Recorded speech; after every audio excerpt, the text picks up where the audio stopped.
Hey guys, welcome back. I am Ashok sir. एक बार फिर नए वीडियो के साथ हाजिर हूँ आज आप सबके लिए। और यह वीडियो आप सबके लिए बेहद इम्पॉर्टेंट है। नाउन क्लास पार्ट 2 लेकर के हाजिर हूँ। देखिए my dear student, conjunction that के बारे में हम बात करने जा रहे थे। हमने कहा था ट्रिक्स में ध्यान रखिए कि ये ट्रिक्स बेहद इम्पॉर्टेंट है आप सबके लिए। दो सिंपल सेंटेंस दिए होंगे। एक किसी न किसी सेंटेंस के अंत में इट सो दिस दैट का प्रयोग हुआ होगा, तो ध्यान रखना होगा कि वही सेंटेंस आपका प्रिंसिपल क्लॉज होगा।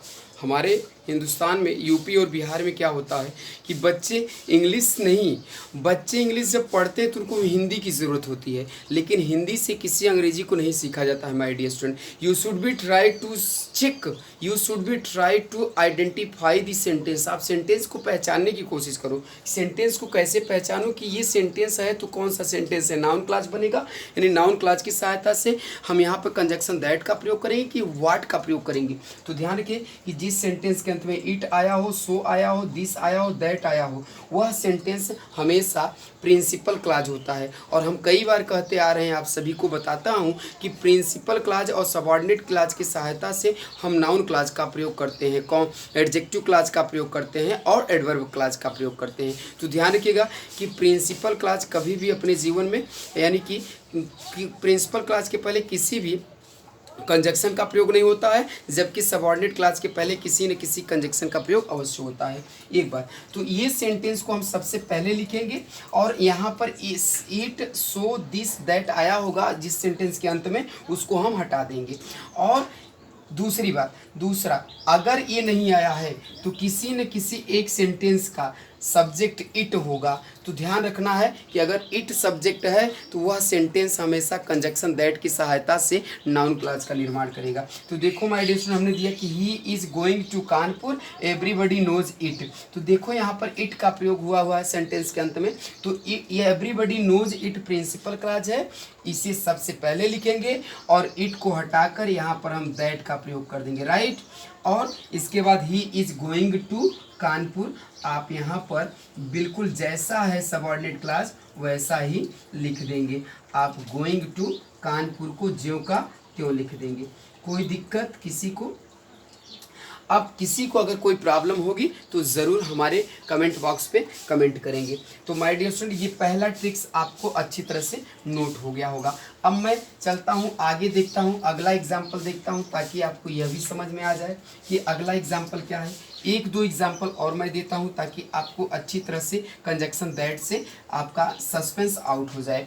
हमने कहा कि एक एग्जाम्पल हमने लिया कि यू से सो, you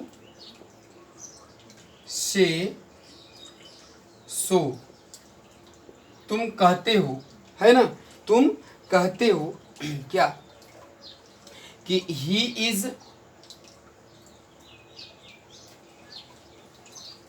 he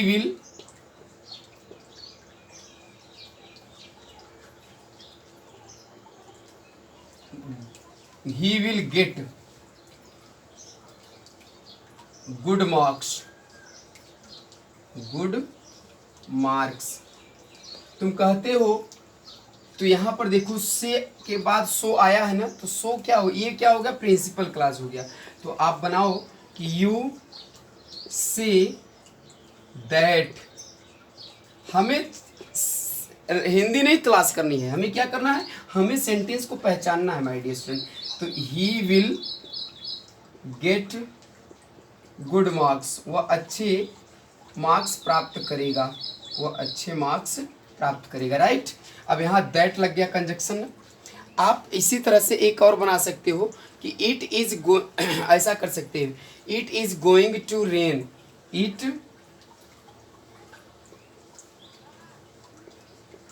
is going to rain, वर्षा होने जा रही है ना।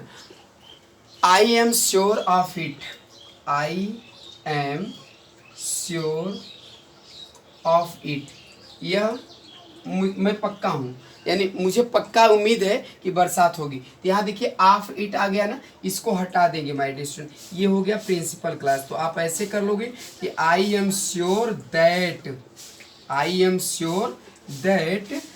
It is going to rain, it is going to rain, बरसात होने जा रही है। अब देखो दोनों सेंटेंस अच्छी तरह से समझ में आ गया ना, बन गया कि हमने कहा कि एक सेंटेंस निश्चित रूप से क्या होगा, इट का प्रयोग हुआ होगा। तो ध्यान रखना है कि अगर इट का जब प्रयोग हुआ है तो जान जाइएगा कि यह सेंटेंस कंजक्शन दैट का प्रयोग करके नाउन क्लॉज की सहायता से कॉम्प्लेक्स सेंटेंस बनाए जाएंगे।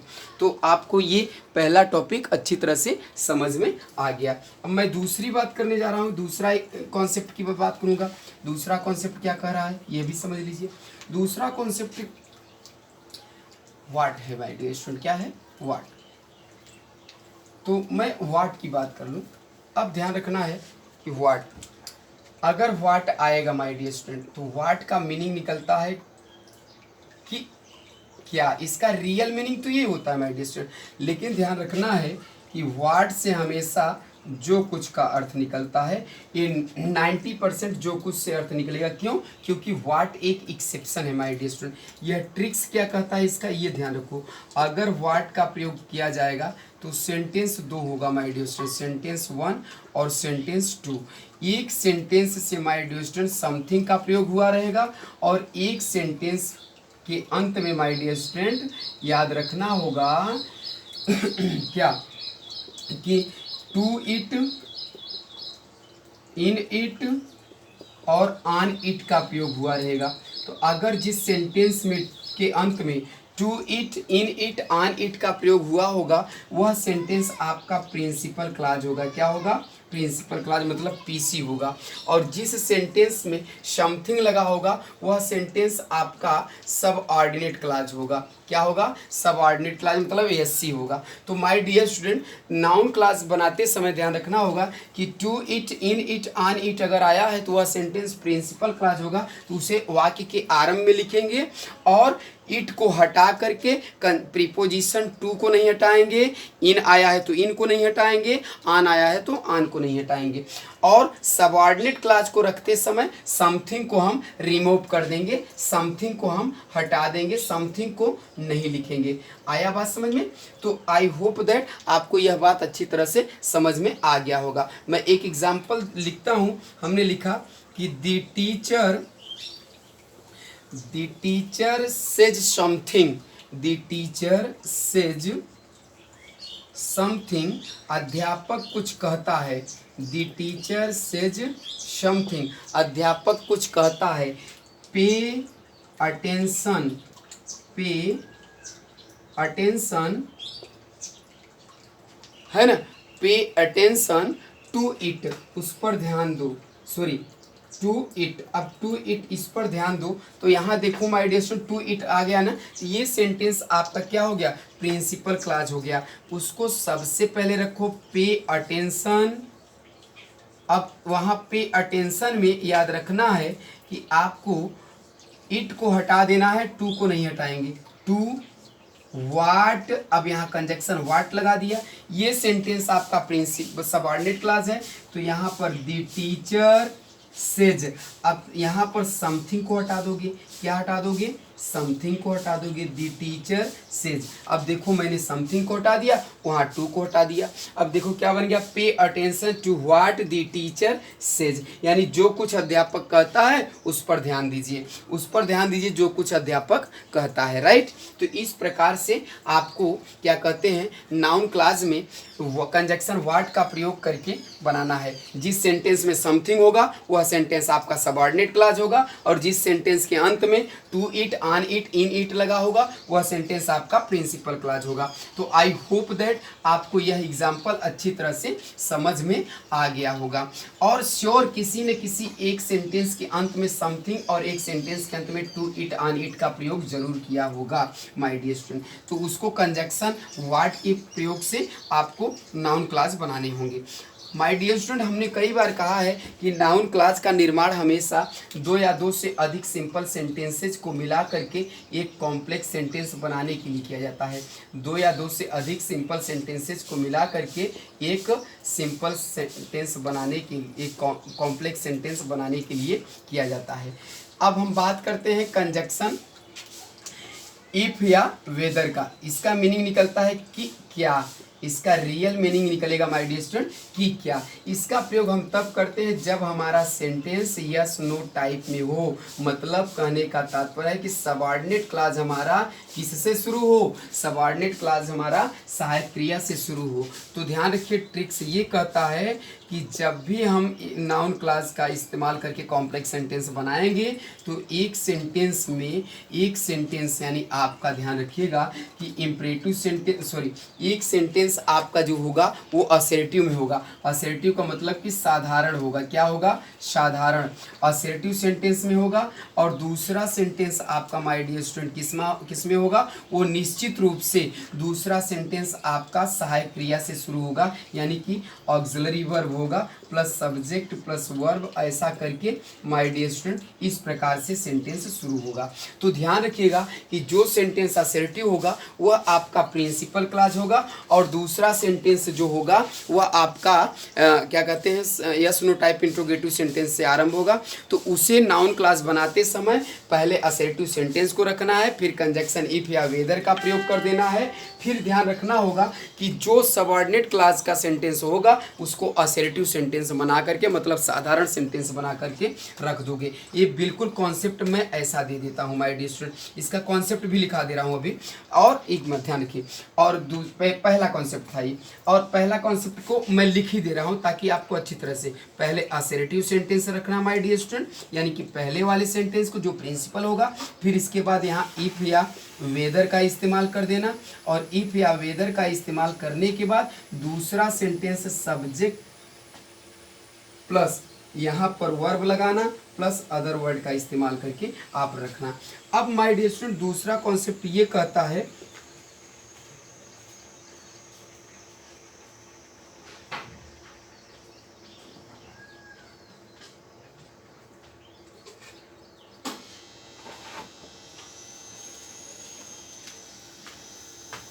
दूसरा कॉन्सेप्ट ये कहता, थोड़ा सॉरी माय डियर स्टूडेंट, मैं थोड़ा सा पानी पीने लगा। हमने कहा दूसरा जो कॉन्सेप्ट ये कहता है कि एक सेंटेंस तो असर्टिव होगा ही होगा, लेकिन दूसरा सेंटेंस भी असर्टिव होगा, यानी यह भी सेंटेंस आपका असर्टिव होगा। तो जब यह भी, यानी दूसरा सेंटेंस भी आपका जब असर्टिव होगा तो याद रखना कि इसमें क्या लगा होगा, मे बी लगा होगा। क्या लगा होगा? May be. जब मे बी लगा होगा माय डियर स्टूडेंट तो इसको नाउन क्लॉज में बदलते समय मे बी को हटा देंगे और मे बी को स्थान पर हम इज, एम और आर का प्रयोग कर देंगे my dear student. Is, am, are का प्रयोग करके उसको हम लिखेंगे किसमें? इज, एम, आर में बदल देंगे। तो ध्यान रखना है कि जब दोनों सेंटेंस असर्टिव होगा तो कॉन्सेप्ट हो जाएगा असर्टिव प्लस, यहाँ पर ध्यान रखिए कंजक्शन इफ या वेदर लगा देना, और इसके बाद माय डियर स्टूडेंट इफ या वेदर में से किसी एक का प्रयोग करना। फिर इसके बाद my dear student subject plus may be के स्थान पर इज, एम, आर का प्रयोग कर देना। अगर पास्ट में होगा तो वाज वर लगा देना। इसके बाद नाउन है तो नाउन, एडजेक्टिव है तो एडजेक्टिव को रख देना। इस प्रकार के कॉन्सेप्ट की सहायता से आप कॉम्प्लेक्स सेंटेंस बनाने की कोशिश करेंगे। आप बिल्कुल कॉपी कलम लेकर के बैठिए और नोट करने का प्रयास करिए, उसको उतारने की कोशिश करिए माय डियर स्टूडेंट, ताकि आपको अच्छी तरह से समझ में आ जाए। क्लियर? तो मैं एग्जाम्पल देता हूँ आके आपको यह भी समझ में अच्छी तरह से आ जाए। क्लियर? तो यहाँ पर मैं आपको कहा कि कंजक्शन इफ या वेदर की चर्चा कर रहा हूँ ताकि आपको कंजक्शन इफ या वेदर की भी बात आ जाए, अच्छी तरह समझ में आ जाए। और यहाँ पर नोट करने की कोशिश करिएगा। हमने दिया एक एग्जाम्पल कि I do will he come, will he come, क्या वह आएगा? आई डू नॉट नो, मैं नहीं जानता हूँ। अब माय डियर स्टूडेंट एक सेंटेंस आपका देखो असर्टिव है, दूसरा पहला सेंटेंस आपका किसमें है? यस नो टाइप इंट्रोगेटिव, यानी सहायक क्रिया से आरंभ है। तो पहले आप जो प्रिंसिपल क्लॉज है उसको रखना, यानी कि आई डू नॉट नो रखना, और फिर इसके बाद माय डियर स्टूडेंट यहाँ कंजक्शन इफ लगा दो। इफ के बाद माय डियर स्टूडेंट याद रखना ये सेंटेंस जो सेंटेंस यस नो टाइप में होगा उसको आप साधारण बनाओगे तो पहले ही विल कर दोगे और इसकी मीनिंग क्या निकलेगी, ही विल कम। इसकी मीनिंग निकलेगी माय डियर स्टूडेंट मैं नहीं जानता हूँ कि क्या वह आएगा, मैं नहीं जानता हूँ कि क्या वह आएगा। एक सेंटेंस और देता हूँ ताकि मे बी वाला आपको क्लियर हो जाए माय डियर स्टूडेंट। हमने दिया मे बी का, मे बी से संबंधित जो सेंटेंस दिया वह दिया कि ही मे बी, ही क्या यहाँ सी कर दो, she may be innocent, she may be innocent, वह निर्दोष हो सकती है। अब यहीं पे दूसरा sentence I do not know, मैं नहीं जानता हूँ, आई डोंट नो। अब देखो माय डियर स्टूडेंट दोनों सेंटेंस आपका असर्टिव है, लेकिन एक सेंटेंस में मे बी लगा है और एक सेंटेंस तो प्रिंसिपल क्लॉज है। तो जिसमें मे बी लगा होता है वह सेंटेंस सबऑर्डिनेट क्लॉज होता है, तो उसको पहले प्रिंसिपल क्लॉज को रखने हैं हमको। तो आई डू नॉट नो, मैं नहीं जानता हूँ, इफ सी। अब यहाँ पर मे बी के स्थान पर इज का प्रयोग कर दो my dear student, is innocent, मैं नहीं जानता हूँ कि क्या वह निर्दोष हो सकती है। अब ये देखो माय डियर स्टूडेंट आपको ये सारे सेंटेंस अच्छी तरह से कंफर्म हो गए होंगे, क्लियर हो गए होंगे और आप नोट करने की कोशिश कर रहे होंगे। तो आपको यहाँ पर नाउन क्लॉज को मैं आज बता रहा हूँ कि नाउन क्लॉज की सहायता से आप कॉम्प्लेक्स सेंटेंस कैसे बनाते हैं, आपको अच्छी तरह से मैं एक दो एग्जाम्पल दे रहा हूँ बिल्कुल कॉन्सेप्ट और ट्रिक्स के साथ, ताकि आपको अच्छी तरह से ये नोट हो जाए, याद हो जाए। और आप यहाँ पर अगर कहीं दिक्कत आएगी तो आप ज़रूर हमें कमेंट करिएगा। चलिए बात करते हैं अगले कॉन्सेप्ट की। कॉन्सेप्ट है जब सेंटेंस हमारा डबल इंट्रोगेटिव में हो, हमारा डबल इंट्रोगेटिव में हो जब सेंटेंस, यानी कि हमारे कहने का तात्पर्य है कि हु, हुज,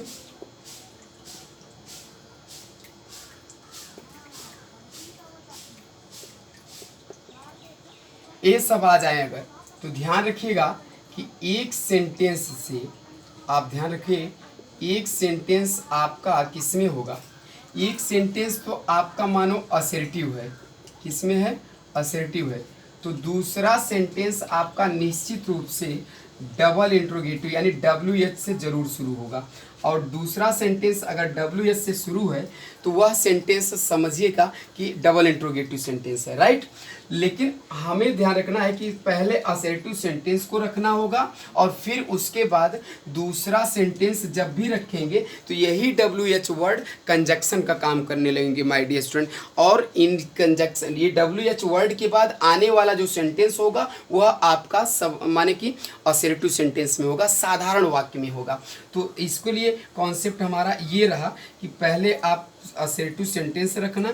असर्टिव सेंटेंस यानी कि आपको हम पूरी तरह से कॉन्सेप्ट के साथ दे रहा हूँ ताकि आपको समझ में आ जाए।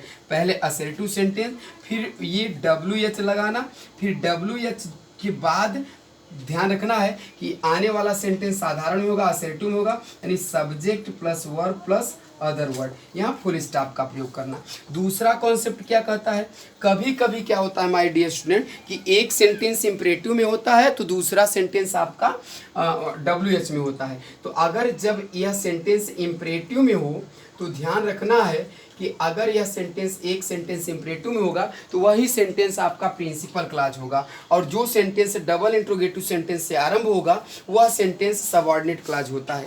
तो उसे नाउन क्लॉज बनाते समय पहले इंपरेटिव सेंटेंस को रखना है, फिर डबल इंट्रोगेटिव सेंटेंस को साधारण में परिवर्तन करके लिखना होगा। तो सबसे पहले इंपरेटिव सेंटेंस रखना ताकि आपको एक एक कॉन्सेप्ट को मैं लिखा देना चाहता हूँ। फिर इसके बाद यहाँ WH ये कंजक्शन का काम करेंगे माय डियर स्टूडेंट। फिर इसके बाद आने वाला जो सेंटेंस होगा वह साधारण होगा, क्लियर। दूसरा ये हो गया। तीसरा क्या कहता है कॉन्सेप्ट कि कभी कभी क्या होता है कि एक सेंटेंस यानी दोनों सेंटेंस इंट्रोगेटिव में होता है, यानी एक सेंटेंस जो होगा वह yes no type interrogative sentence में होगा और दूसरा सेंटेंस जो होगा वह सेंटेंस यस नो टाइप का मतलब कि यह भी सेंटेंस आपका सहायक क्रिया से आरंभ होगा। और दूसरा सेंटेंस तो WH से आरंभ ही होगा। तो ध्यान रखना होगा कि पहले जो सेंटेंस यस नो से शुरू है उसको रखिएगा, यानी वही सेंटेंस आपका प्रिंसिपल क्लॉज होगा। क्या होगा? प्रिंसिपल क्लॉज होगा।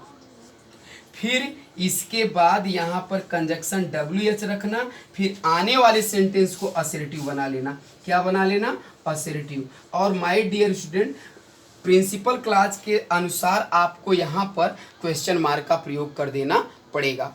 तो ये आपको तीनों कॉन्सेप्ट हमने इनसे संबंधित दे दिया, ताकि आपको कॉन्सेप्ट के अनुसार अगर आपको हल करेंगे, बिल्कुल कॉन्सेप्ट और ट्रिक्स आपको पता है, तो आपका सेंटेंस कहीं से गड़बड़ नहीं हो सकता है माय डियर स्टूडेंट। और अंग्रेजी में कोई नियम कानून नहीं होता है। मैं कई बार कहता चला आ रहा हूँ कि अंग्रेजी में केवल और केवल कॉन्सेप्ट और फैक्ट, ये दो चीज़ें हमारा होना चाहिए। अगर हमारा कॉन्सेप्ट और फैक्ट क्लियर है माय डियर स्टूडेंट, तो बड़े से बड़े सेंटेंस को बड़े आसानी से बना सकते हैं। क्लियर?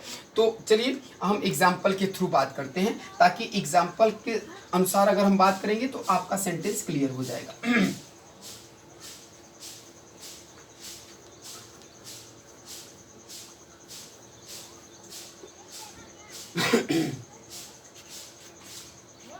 हमने एक सेंटेंस लिया कि ही डज नॉट नो, ही वह नहीं जानता है, फुल स्टॉप। दूसरा सेंटेंस, हु इज ही, वह कौन है। माय डियर स्टूडेंट, एक सेंटेंस आपका डबल इंट्रोगेटिव सेंटेंस में और एक सेंटेंस असर्टिव में है।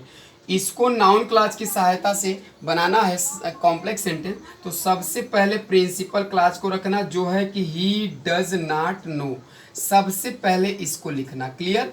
फिर इसके बाद माय डियर स्टूडेंट, यही जो हु आया है यही यहाँ पर कंजक्शन का काम करने लगेगा। और फिर कंजक्शन के बाद आप सब्जेक्ट रखना, सब्जेक्ट यहाँ ही है तो इसको यहाँ रखना, फिर इज लगा देना, यहाँ फुल स्टॉप का प्रयोग करना। अब देखो सेंटेंस बन गया। क्या बन गया? कि ही डज नॉट नो, वह नहीं जानता है कि वह कौन है। अब यहाँ पर देखिएगा कि वह कौन है, यहाँ पर देखिएगा कि हु के बाद हमने सब्जेक्ट रखा, फिर वर्ब को रखा है माय डियर स्टूडेंट। तो इसी प्रकार से आपको नाउन क्लॉज बनाने हैं। दूसरा सेंटेंस मैं दे देता हूं यहाँ पर कि टेल मी, मुझे बताओ, where have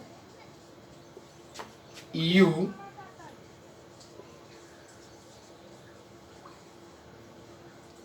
put my book, मुझे बताओ तुमने मेरी किताब कहाँ रख दी है।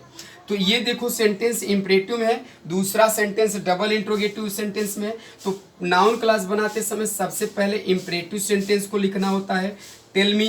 फिर यहाँ पर इस सेंटेंस को यानी कि वेयर को वेयर ही रखोगे माय डियर स्टूडेंट। अब ये कंजक्शन का काम करने लगेगा। कब? इसके जस्ट बाद आप यहाँ पर सेंटेंस के बाद सब्जेक्ट रखना, फिर यहाँ पर हैव लगा दो, बाकी सेंटेंस को आप साधारण बना लो, पुट माई बुक। अब यह सेंटेंस का मीनिंग क्या निकलेगा माय डियर स्टूडेंट? कह रहा है कि मुझे बताओ तुमने मेरी किताब कहाँ रख दी। राइट? एक सेंटेंस और मैं लेता हूँ ताकि वह भी आपको क्लियर हो जाए। हमने कहा, हमने यह सेंटेंस आपको दिया, एक सेंटेंस और दे रहा हूँ ताकि आपको अच्छी तरह समझ में आ जाए। कैन यू टेल मी, आप इसको दोनों सेंटेंस जब इंट्रोगेटिव में होगा तब कैसे करोगे। हमने कहा कैन यू टेल मी, क्या तुम मुझे बता सकते हो, how have you solve this question, how have you solved this question, solved this question, मुझे बताओ तुमने इस प्रश्न को कैसे हल किया। यह सेंटेंस है माय डियर स्टूडेंट। यह देखो, यह yes no type interrogative sentence में, यह डबल इंट्रोगेटिव सेंटेंस में है। तो सबसे पहले जो यस नो टाइप है उसी को प्रिंसिपल क्लॉज मान लेते हैं, वही प्रिंसिपल क्लॉज होता है। तो हमने कहा कैन यू टेल मी, क्या तुम मुझे बता सकते हो। और दूसरे वाले सेंटेंस में जो हाउ है वो कंजक्शन का काम करने लगेगा। और अब उसे हमें आने वाले जो सेंटेंस है उसको साधारण बना लेंगे, you have solved this question. अब इसका मतलब ये हो गया, मीनिंग इसका हिंदी सेंस जो होगा माय डियर स्टूडेंट क्या निकलेगा, ध्यान रखो, सेंटेंस के अंत में क्वेश्चन मार्क लगाना है प्रिंसिपल क्लॉज के सेंस के अनुसार। तो हमने कहा कि क्या तुम मुझे बता सकते हो कि तुमने इस प्रश्न को कैसे हल किया, तुमने इस प्रश्न को कैसे हल किया। तो देखो माय डियर स्टूडेंट, मैंने इस प्रकार से कॉम्प्लेक्स सेंटेंस बनाया। आई होप दैट ये सारे कॉन्सेप्ट आपको अच्छी तरह से समझ में आ रहे होंगे, आ गए होंगे, नहीं आए होंगे तो आप ज़रूर अपने मेरे यूट्यूब चैनल पर जाइएगा, English grammar with Ashok sir डालिएगा, मेरी चैनल आपको मेरी पूरी वीडियो प्रोवाइड हो जाएगी। उस वीडियो को देखिएगा, ध्यान से देखिएगा, मन लगा कर देखिएगा, बार बार देखिएगा, लेकिन इस वीडियो को उन विद्यार्थियों तक ज़रूर पहुंचाइएगा जो अंग्रेजी सीखना चाहता है, जो इंग्लिश में कुछ करना चाहता है, जिसे अंग्रेजी करने की लत लगी है, अंग्रेजी सीखने की लत लगी है, तो वह अच्छी तरह से आप बड़ी से बड़े सेंटेंस को नाउन क्लास बनाना है, कॉम्प्लेक्स सेंटेंस बनाना है तो आसानी से बना लेंगे। तो आज के लिए बस इतना ही मैं कहना चाहूँगा कि इस वीडियो को अच्छी तरह से देखिए, कॉपी कलम लेकर के बैठिए और नोट करिए और घर पर प्रयास करिए कि ज़्यादा से ज़्यादा एग्जाम्पल करिए ताकि आपका अंग्रेजी अच्छी तरह से सुधर सके। तो आज के लिए मैं बस इतना ही कहूँगा, फिर मिलते हैं अगली वीडियो में। Thank you for watching my video and take care. Okay.